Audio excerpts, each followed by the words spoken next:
Peyğəmbər əleyhissalam fövqəlbəşər bir insandır. Allahın ən çox sevdiyi, Allahın ən çox məhəbbət bəslədiyi, hətta Quranda Allah onun canına and içir. Ən üstün bir şəxsiyyətdir də.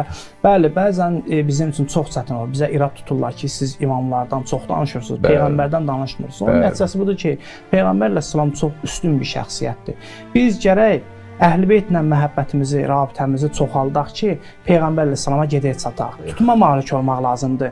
Bizim tutumumuz zəifdir.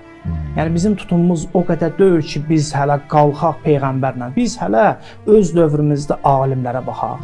Heç alimli qoy qırağa. Ruhani ilə görək əlaqəmiz necədir? Biz ruhani ilə o əlaqəni saxlaya bilirik yoxsa yox? Ruhanidən qalxdıq, alimlə o əlaqəni saxlaya bilirik yoxsa yox? Biz adi elementar məsələlərdə ruhaniyə ehtiram eləmirik, ruhaniyə hörmət eləmirik. Biz istəyirik ki, qalxaq Peyğəmbərə hörmət eləyək. İblis Allahın dərgahından da nəyə görə qovuldu? Nəyə görə Allah dedi ki, mənim höccətimə, mənim vəlimə səcdə eləyəsən ki, bu ibadi səcdə deyil də. Görüm tabi olursan yoxsa yox. Amma deyir ki, yox, mən ondan üstünəm. O məndən kiçikdir. Allahın vəlisinə itaət eləmədim. Biz gərək istəyirik ki, elə birinci sinifin şagirdi olduğumuz halda istəyirik ki, 11-ci pilləyə ayağımızı qoyaq. O da çətindir. Gərək pillə-pillə, yavaş-yavaş qalxaq ki, gedək Peyğəmbər əleyhissalama çata bilək.